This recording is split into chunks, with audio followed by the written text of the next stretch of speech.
अमेरिकी राष्ट्रपति Donald Trump के बदले बदले सुर इस वक्त सुर्खियों में हैं।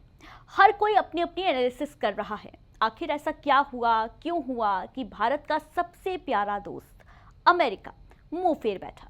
विपक्ष इसे भले ही मोदी सरकार की डिप्लोमेटिक पॉलिसी की नाकामी बताए, लेकिन असल कहानी क्या है ये आज हम आपको बताएंगे।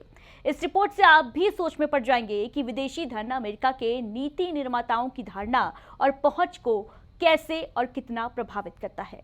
नमस्कार दोस्तों, मैं हूं आपके साथ अदिति मिश्रा और आप देख रहे हैं प्राइम टीवी डिजिटल। अमेरिका का वो राष्ट्रपति जिसकी जीत के लिए भारत में दुआएं मांगी जा रही थीं, हवन पूजन हुए, पोस्टर लगे, लेकिन आज भारत में उसी ट्रंप का विरोध हो रहा है।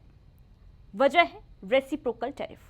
25+25% यानी 50% का भारी भरकम टैरिफ पर। इससे भारत को बड़े नुकसान की आशंका है। ट्रंप दावा कर रहे हैं कि वजह रूस से भारत की करीबियां हैं, लेकिन असल वजह है पाकिस्तान। जी हां, वही पाकिस्तान, आतंकियों का आका, जिसके साथ अमेरिका की नजदीकियां अब खुलकर सामने आ रही हैं। अमेरिका के पाकिस्तान प्रेम को लेकर एक और बड़ा खुलासा हुआ है। आधिकारिक दस्तावेजों के मुताबिक पाकिस्तान ने साल 2025 के पहले 8 महीनों में ही अमेरिका में कम से कम 7 लॉबिंग और कानूनी फर्मों के साथ कॉन्ट्रैक्ट किया है। इस लॉबिंग का भारत और अमेरिका के संबंधों पर कितना असर पड़ेगा ये आपको बताएंगे, लेकिन पहले लॉबिंग क्या होती है ये भी जान लीजिए। दरअसल लॉबिंग किसी देश का दूसरे देशों की सरकारों या अंतर्राष्ट्रीय संगठनों को प्रभावित करने की एक कोशिश है, जो नीतियों, कानूनों या निर्णयों को अपने पक्ष में करने के लिए किया जाता है। जब विभिन्न देशों के हित आपस में टकराते हैं तो एक पक्ष दूसरे पक्ष को प्रभावित करने की कोशिश करता है ताकि वो अपने मन मुताबिक परिणाम प्राप्त कर सके। यूएस और पाकिस्तान मिलकर कंपनीज के थ्रू लॉबिंग कर रहे हैं, जिसका इंडिया पे नेगेटिव इम्पैक्ट आ सकता है। तो पहले समझे कि लॉबिंग का मतलब क्या होता है। देखिए, लॉबिंग का मतलब होता है साथ में मिलकर डिसीजंस लेना, और ऐसे डिसीजंस लेना जो थर्ड पार्टी या आप जो दो पार्टीज हैं उनके अलावा जो थर्ड पार्टी है उसके फेवर में ना हो।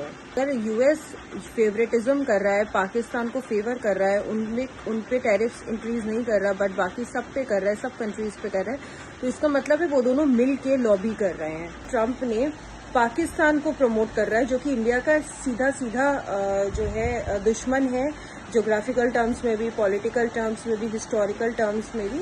तो ये रीजन हो सकता है कि इतने हाई टैरिफ इंडिया पे लगाए जा रहे हैं। हालांकि लंबे समय से वॉशिंगटन में लॉबिंग के जरिए पाकिस्तान की मौजूदगी रही है, लेकिन बीते 8 महीनों में पाकिस्तान ने लॉबिंग पर जमकर पैसे बहाए हैं। जिन कंपनियों को पैसे दिए गए हैं उनमें अमेरिका के पूर्व अधिकारी और डोनाल्ड ट्रंप के करीबी दोस्त शामिल हैं।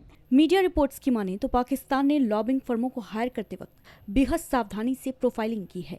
इनमें ऐसी कंपनियों को तवज्जो दी गई है, इंपॉर्टेंस दी गई है जिनका डायरेक्ट रिलेशन है व्हाइट हाउस से।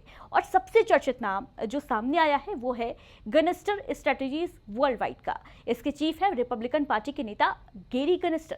इस कंपनी को इसी साल जनवरी में पाकिस्तान के गृह मंत्रालय का प्रतिनिधित्व करने के लिए फारा कानून के तहत रजिस्टर किया गया, ताकि पाकिस्तान कंपनी को जो पैसा दे रहा है वो अपने देश में कानूनी तौर पर सही उतर सके। इसके अलावा पाकिस्तान ने Javelin Advisors, Sedan Law LLP, Conscious Point Consulting जैसी कंपनियों को भी जोड़ा है। इन कंपनियों का काम व्हाइट हाउस में पाकिस्तान की बात रखना, अमेरिकी मीडिया में पाकिस्तान के पक्ष में प्रचार करना और पाकिस्तान के पक्ष में लॉबिंग करना शामिल है। ये माना जा रहा है कि पाकिस्तान के पक्ष में डोनाल्ड ट्रंप का अचानक हृदय परिवर्तन और भारत को लेकर नकारात्मक स्टैंड, इसके पीछे लॉबिंग कंपनियों का हाथ हो सकता है। अमेरिकी नेताओं की जेब भरने के लिए पाकिस्तान जो पैसे बहा रहा है, जो पैसे खर्च कर रहा है, वो कितना काम कर रहा है, इस पर विदेशी मामलों के जानकार शुभांकर भट्टाचार्य क्या कहते हैं ये भी सुनिए। ये 2001 से ही अमेरिका बहुत ज़्यादा पाकिस्तान के सपोर्ट में आया, और उन्होंने जो है मेरे ख्याल से जो शीर्ष प्राप्त करता है अमेरिकी बेनिफिट्स के, उनके जो सबसे बड़े लाभार्थियों में से पाकिस्तान हमेशा रहा। इसका एक बहुत बड़ा कारण उनकी जो सक्सेसफुल लॉबीज जो थे वो बहुत बड़ा कारण बनता है। इसमें कई बड़े बड़े नाम आते हैं अगर इनकी लॉबिंग के उसमें से देखें, जिसमें से कि अभी हाल ही में मार्क सीगल का नाम बहुत बड़ा निकल के आता है।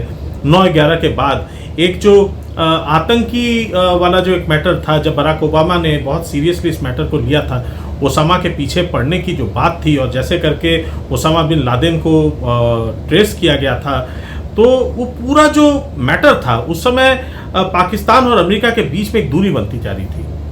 लेकिन क्योंकि फाइनेंशियल एड बराबर इनके बीच में बना रहा था, अमेरिका वहां पे बेस बना करके घुस रहा था, उस समय मार्क सीगल जैसी कंपनियों ने बहुत एक महत्वपूर्ण रोल प्ले किया। अब जब बात आती है सक्सेसफुल लॉबिंग की, तो कहीं ना कहीं हम लोग उसमें थोड़ा सा पीछे रह जा रहे हैं। और मुझे लगता है कि हमारे जो लॉबिस्ट हैं वहाँ पे जो भारत के ट्रेड्स को रिप्रेजेंट करते हैं, हमारे लिए वहाँ पे जो है ट्रेड डील्स को फाइनल स्टेज तक पहुँचाते हैं, वो कहीं ना कहीं वीक पड़े। वहीं कैपिटल हिल में किस तरीके की गतिविधियां होती हैं, इसके बारे में आधिकारिक सूत्र बताते हैं कि जब कोई पूर्व व्हाइट हाउस अधिकारी किसी ऐसी एजेंसी को फोन करता है जिसमें कभी काम कर चुका है, तो ये सिर्फ एक लॉबिस्ट का फोन नहीं होता, बल्कि एक तरह का परिचय और एक तरह की विश्वसनीयता का एहसास होता है। हालांकि जब इसके साथ कोई विदेशी वेतन भी जुड़ा हो, तो ये सार्वजनिक चिंता का विषय होना चाहिए। अगर बात पाकिस्तान की जाए तो ऐसा पहली बार नहीं है। पाकिस्तानी नेता ऐसा करने में हमेशा माहिर रहे हैं। पूर्व पाकिस्तानी प्रधानमंत्री इमरान खान भी अपना प्रोपेगेंडा फैलाने के लिए अमेरिकी लॉबी का इस्तेमाल करते थे, लेकिन उनकी अधिकतर लॉबी जो होती थी वो घरेलू राजनीति के लिए होती थी। पाकिस्तानी लॉबीज वहाँ पे उनका जो इफेक्टिवनेस था वो हमेशा बढ़ता ही दिखाई दिया है। चाहे वो कोई भी राष्ट्रपति रहे हों, बराक ओबामा के समय में कहा जाता था कि वो इतना ज़्यादा पाकिस्तान के फेवर में नहीं थे, बराक ओबामा भारत के उस पर बहुत ज़्यादा थे, लेकिन उसके बावजूद बहुत एक अच्छा, अगर हम कहें कि हमने कोई एक बच्चा ब्रेक थ्रू उस समय भी कर लिया था, ऐसा तो कुछ नहीं है। ट्रंप के आने के बाद से हम लोग को बहुत एक उम्मीद जगी थी, एक अच्छा एक माध्यम कायम हो रहा था, लेकिन फिलहाल पिछले कुछ समय में हमने इसको भी देखा। और इसका एक जो बहुत बड़ा जो फ़र्क है वो आप एपरल इंडस्ट्री में ऑलरेडी देख पा रहे हैं कि इसका फ़र्क दिखना शुरू हो चुका है। स्पेशली जो एपरल्स के जो अभी मार्केट भी है वो भी इस समय पूरा डाउन दिखाई दे रहा है। लोग चिंतित हैं। विदेशी जो हमारी जो मुद्रा है इस समय बहुत ही एक चिंतित स्थिति पे है, क्योंकि जैसे जैसे इसका विनिमय का जो वो बढ़ता जाएगा तो डॉलर का जो कॉस्ट पड़ेगा तो उसका भी नुकसान अभी हम लोग को झेलना है। जाहिर है कि पाकिस्तान की लॉबिंग एक बड़ी वजह हो सकती है, जिस वजह से अमेरिकी राष्ट्रपति डोनाल्ड ट्रंप के सुर भारत को लेकर बदले नजर आ रहे हैं। हालांकि भारत ने भी ये स्पष्ट कर दिया है, साफ कर दिया है कि भारत अपने हितों के सामने समझौते नहीं करेगा, और अब भारत वो नहीं करेगा जो अमेरिका चाहता है, बल्कि भारत वो करेगा जो भारत के लिए सही होगा, ठीक होगा। एक बात समझना पड़ेगा कि इस समय हमारे एमईए को बहुत ही दिमाग से खेलना पड़ेगा, और अभी भी मौका है। और मुझे ये लगता है कि सरकार से ज़्यादा जो गैर सरकारी जो एजेंसीज होती हैं, जो कि दूसरे देशों के सरकारों के साथ बहुत करीब से काम करते हैं, वो इसमें बहुत इफेक्टिव हो सकते हैं। इस संदर्भ में मेरे ख्याल से भारत अगर थोड़ा सा स्ट्रैटेजिकली अगर चले तो अभी भी वक्त बहुत देर नहीं है, हम लोग अच्छा कर सकते हैं। एक बहुत अच्छा स्ट्रैटेजी था कि हम लोगों ने अभी डोभाल साहब को हम लोगों ने रशिया भेजा गया, चाइना के साथ हम अपनी नज़दीकी बनाने की कोशिश कर रहे हैं। पाकिस्तानी लॉबिंग और अमेरिका से भारत के रिश्तों में खटास का आने वाले दिनों में क्या असर पड़ेगा? क्या डोनाल्ड ट्रंप जैसा कि अपने फैसलों से आए दिन पलटते आए हैं, क्या एक बार फिर पलटेंगे, या फिर ये जो पाकिस्तानी लॉबिंग की कोशिश है वो उनके लिए महत्वपूर्ण साबित होगी, और अमेरिकी राष्ट्रपति डोनाल्ड ट्रंप के साथ भारत के संबंधों में जो खटास है वो आगे भी बरकरार रहेगी? ये तो फिलहाल वक्त बताएगा। इस मुद्दे पर आपकी क्या राय है, कमेंट करके हमें इस बात की जानकारी जरूर दें। फिलहाल देश और दुनिया की तमाम बड़ी खबरों के लिए आप देखते रहिए प्राइम टीवी।